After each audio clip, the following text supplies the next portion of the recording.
Hyvää uutta vuotta, hyvät katsojat, ja tervetuloa vuoden 2025 ensimmäiseen Israel-studioon. Tänään minulla on kunnia pitää vieraana Israelin uutta suurlähettilästä Boaz Rodkinia. Tämä ohjelma kuvataan hieman ennen joulua, joten tässä on saattanut tapahtua kaikenlaista kuvaushetken ja tämän esityshetken välillä. Ja totta kai tulemme sitten käsittelemään niitä merkittäviä tapahtumia, jos niitä on ollut, niin aivan seuraavissa ohjelmissa. Ambassador of Israel, Boaz Rodkin, welcome to Israel studio. Thank you very much. It's good to be here. It's an honor for us, and let's first talk about you. We have so many things to discuss here, but as an ambassador, so you've been a diplomat for a while, I would say. How did you become a diplomat, and why? Yes, so following my military service in Israel, I went to study in the Hebrew University in Jerusalem. I studied international relations. I was always interested in international politics and diplomacy. And when I had an opportunity after my graduation from the Hebrew University, I went to the Ministry of Foreign Affairs. I joined the cadet course for diplomats. That was back in 1990, so 34 years ago. And since then, I started my political and diplomatic career as a career diplomat, and I had the honor to represent Israel in several countries. I started my career in Mexico City, and then I went back to Israel. Then I served also in Dublin, Mexico. My previous position before arriving to Helsinki, I was in headquarters, but before that, I was ambassador in Albania. Okay. You arrived in Helsinki in August, just about 5 months ago. So how has it been here? So far, it has been very, very interesting, very active, meeting a lot of people, getting to know the place, trying to see as much as I can, and also, of course, to promote Israel-Finland's relations.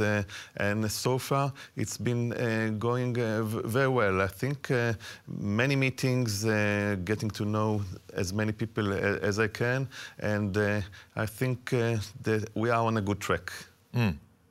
How about the darkness? Well, this is very unusual, you know.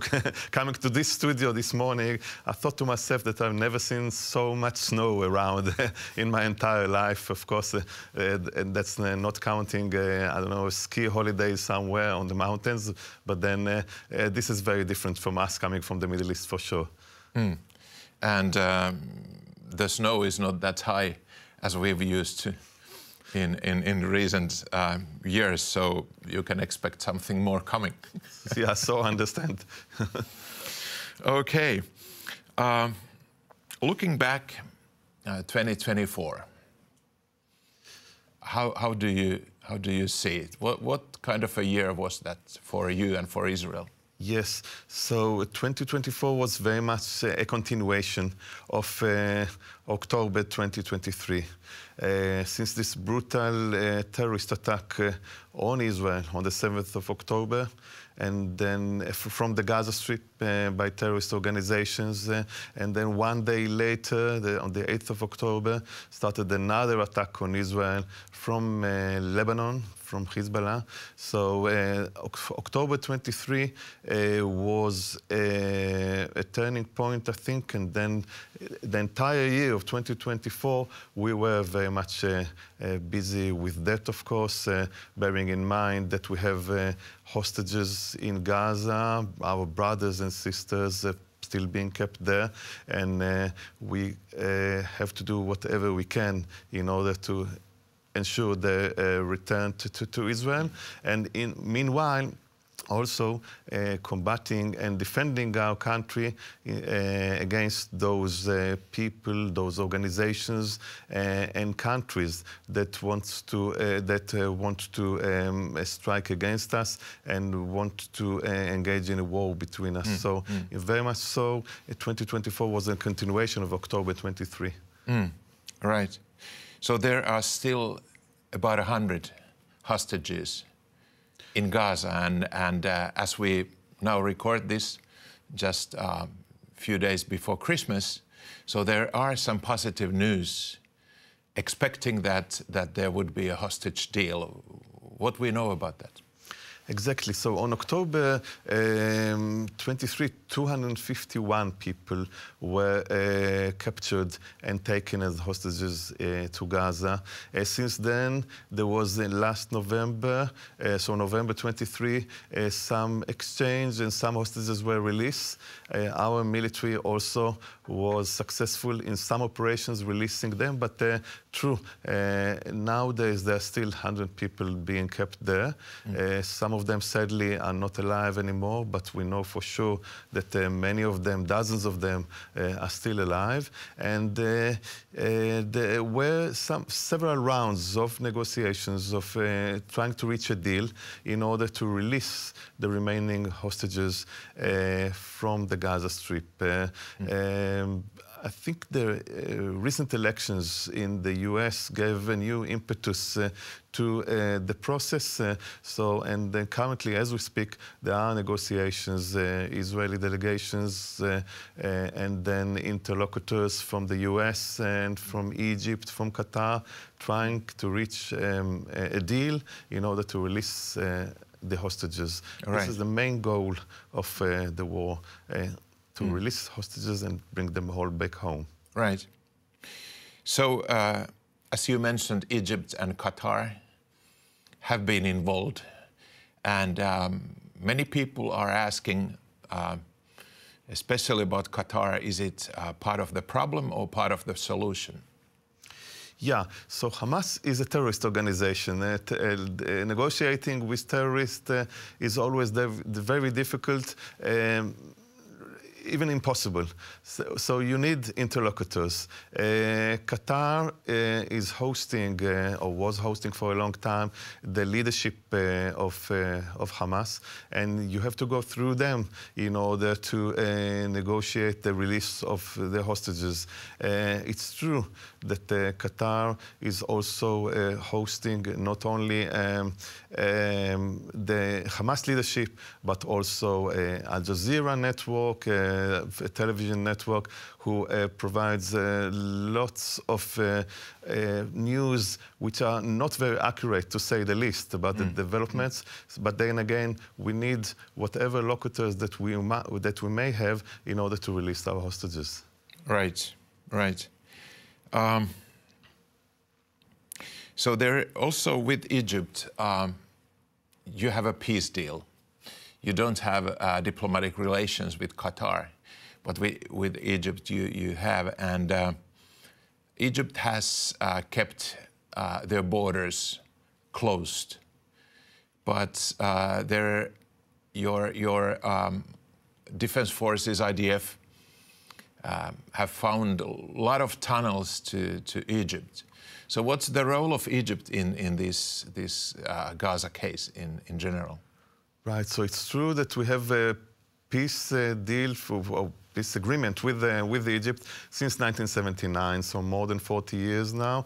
This is the biggest Arab nation and one of the most important Arab nations, and we are glad that we have a peace agreement, so we have a peaceful border. It's true that Hamas and Iran were using Egypt territory in order to smuggle arms and munitions and vehicles and what have you from Egypt through tunnels to the Gaza Strip. We are in ongoing talks with our Egyptian neighbors and trying to coordinate our efforts towards settlement or towards peace in the region, but it's not very easy, of course. And then those negotiations, those talks, those coordinations are going on even as we speak. The delegations, Israeli delegations, high-ranking delegations, mostly from the security establishment, are visiting Cairo on a continuous basis. But just as you say, we have good diplomatic relations with them. There is an Egypt embassy in Israel, and then Israeli embassy in Cairo. But under their eyes, the tunnels have been there for years and smuggling all kind of things, including arms. So they must have known about this, or what's the situation about the tunnels in Egypt? Yeah, so some of the tunnels, of course, they were dug under Egyptian soil. That's correct. And as I said, we are talking with them and providing them with information, with military intelligence when we have them, and we ask them to seal the border.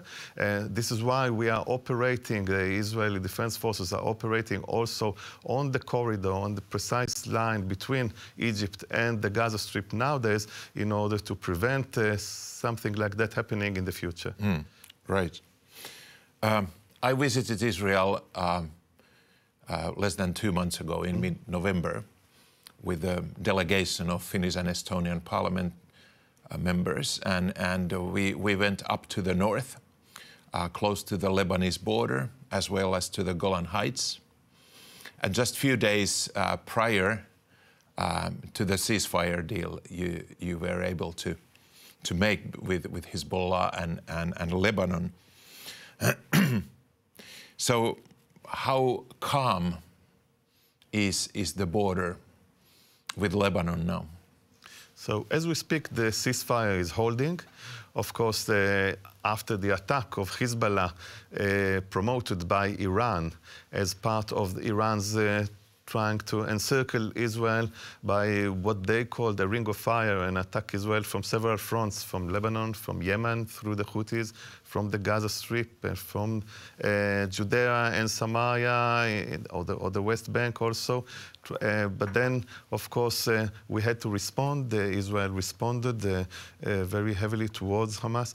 And then, of course, the main aim of our military operation in Lebanon is to ensure our residents on the northern front and on the northern part of Israel, bordering with Lebanon, ensure the return safely to their homes. As I said, currently the ceasefire is holding. Residents of those communities in the north are slowly returning to their homes, and let's hope that the ceasefire will hold for the future. But then again, I must underline that we will not allow such an event of the 7th of October 2023 to repeat itself, not from the Gaza Strip and not from Lebanon. And this is why we were operating there since October last year until the ceasefire was reached in November. Right. So we visited Masjid al-Shams, the Druze town, where 12 kids were killed by Hezbollah, and we met with parents of the killed kids and also the mayor, and they told us that they really want that IDF will conclude the mission and really erase Hezbollah. So they've been suffering from the rockets and all kinds of drones and other attacks for years, and so that was, maybe for me it was interesting that I heard this from the Druze community, and now there are news that some Druze communities in Syria, they have asked Israel to integrate them under Israeli leadership or governance. So how is the situation out there? Yeah, so the attack on Majd al-Shams, of course, only shows the nature of Iran and its proxies, of terrorist organizations. They know no boundaries, and they can launch attacks even on school children playing football on Saturday afternoon. And just as you say, 12 children were killed. And of course, it's not only them that they suffered, but the entire population of the northern front, northern Israeli front. And Israel, I think, has struck very hard the Hezbollah, and I think the reason why developments in recent weeks have developed so fast in Syria, for example, and also in Lebanon, is because of Israel's response to Hezbollah's attack towards our population. Druze communities in Israel are part of the fabric of Israeli society. They go to military service like everyone else, and study with us in the university. I grew up in Haifa myself, in the northern part of Israel, and next to Haifa there are two very large Druze villages there, and they are our neighbors, and we cooperate in every walk of life. And it's true that there were some remarks from Druze villages from across the border in Syria, because there are Druze communities in Lebanon, in Syria, and in Israel, and all over the Middle East. There were some remarks, but then, of course, we have our operation in the Golan Heights nowadays is mainly aimed into securing our border with Syria for the future. Before going to Syria, how far is the peace agreement with Lebanon? Is it in sight, or what hinders? I'm not meaning that Israel wouldn't be ready, but what hinders the Lebanese government from making peace with Israel? Yeah, so the main issue with Lebanon for the last 20 years or even more is that a terrorist organization by the name of Hezbollah took over government there, and is parcel of the government there. So it's not only the military wing of this terrorist organization, but also the political wing. And in that sense, they will not allow the government of Lebanon to reach a peace agreement with Israel. We have no territorial dispute with Lebanon. There are several United Nations Security Council resolutions that are actually dictating or showing the way of how to reach a settlement in the northern front between Israel and Lebanon. And in that sense, I think peace can be reached also with Lebanon in the future, but not as long as Iran is operating there. So now it seems that Hamas in Gaza is gone almost. The Hezbollah in Lebanon has collapsed, but Iran is still there. So they attacked you twice during the past year, and with heavy missiles, ballistic missiles and drones, and like never before. Yep. Luckily, you were able to defend yourself with your excellent air defense systems, and I'm happy that Finland also has acquired some of those powerful defense systems. But what about Iran? Yeah, so Iran is actually the head of the snake, and they are using their proxies in order to attack Israel. And also, for the first time this year, they attacked Israel directly on April this year, and then in October, the 1st of October, trying to attack Israel directly. Of course, people who are familiar with the map of the Middle East, Israel is not sharing a border with Iran. They are a remote country, but then the ideology of Iran is to strike Israel. Of course, they do not recognize the state of Israel, and to attack it using their proxies. As I said before, Iran is the head of the snake, and then the international community should be aware that they should be stopped. The problem is in Iran is the leadership, of course. Again, in the past, there were good relations between Israel and Iran in the 1940s, 50s, up until the 1970s, until the Muslim revolution there in 1979. And we had good diplomatic relations with them. We have no issues or no conflicts whatsoever with the people of Iran. On the contrary, we wish for them to have their freedom and to get rid of their leadership in order for them to have the same rights and liberties that other people have in Europe, for example, in Israel, in the US, or what have you. Main problem, as I said, is the leadership of Iran, which is calling for the destruction of the state of Israel. Yeah. Is the international community understanding what's going on with Iran?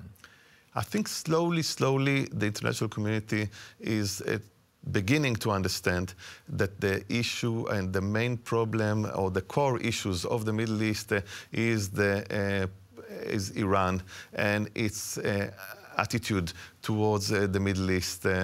They have attacked not only Israel in the past, they've attacked Saudi Arabia and other Gulf countries. They are operating, as I said, through their proxies, attacking Israel.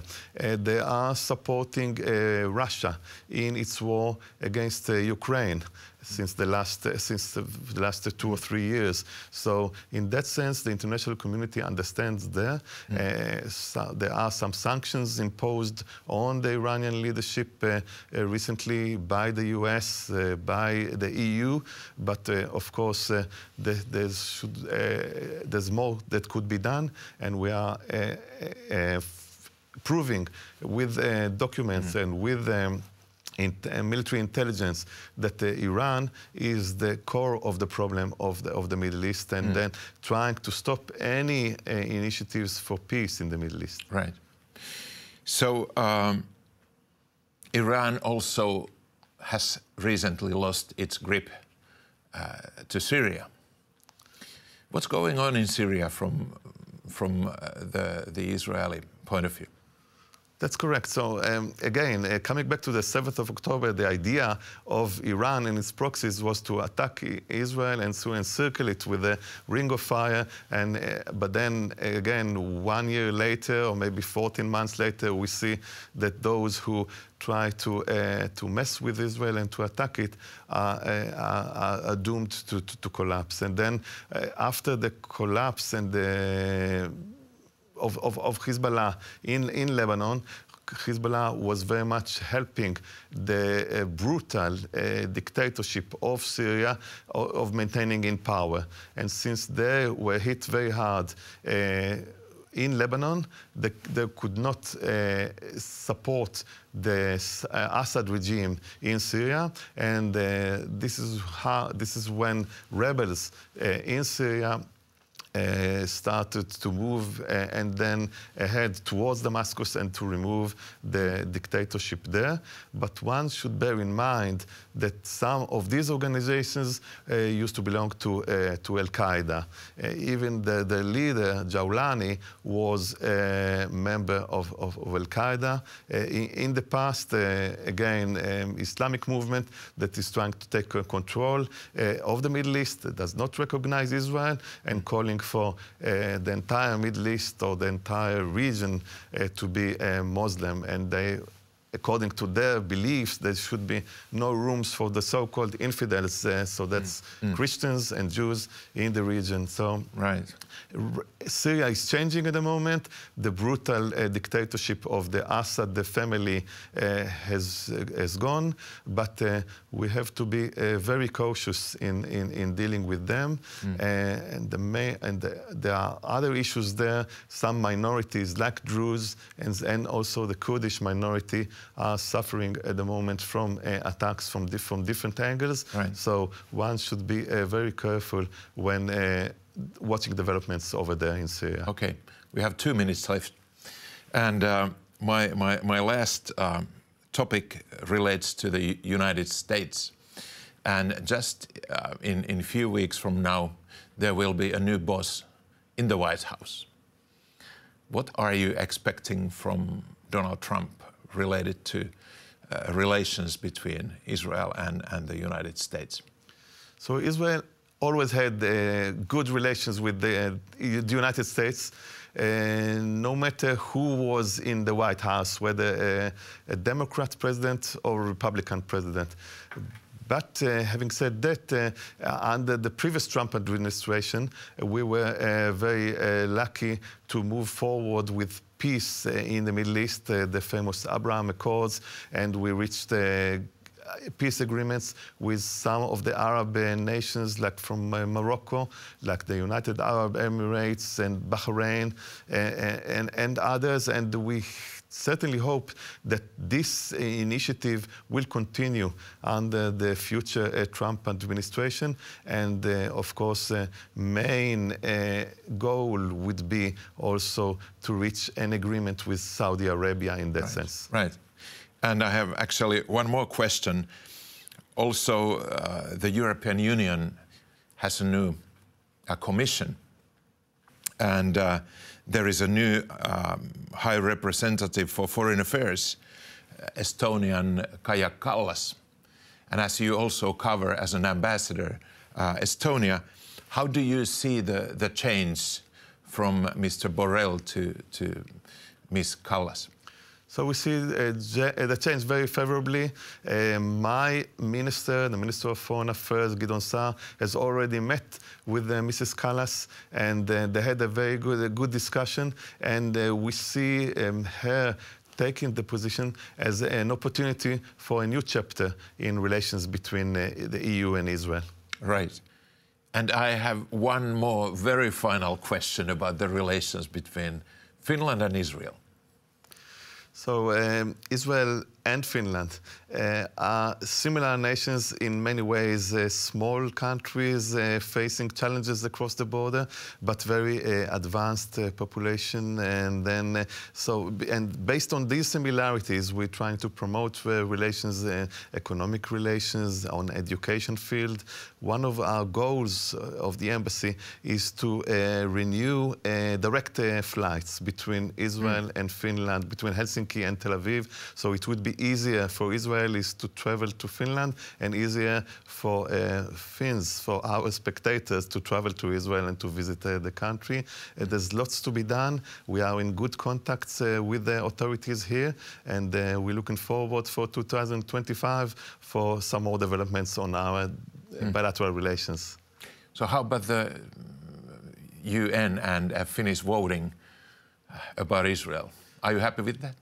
Well, you know, Risto, that between friends there are sometimes disagreements, and we have a disagreement with the Finland's government on that. We're not happy with the pattern of voting of Finland's in the UN, and we are in ongoing dialogue about that. Okay, understood. Ambassador Rodkin, thank you very much for joining us in Israel's studio, and Happy New Year. Happy New Year. Thank you.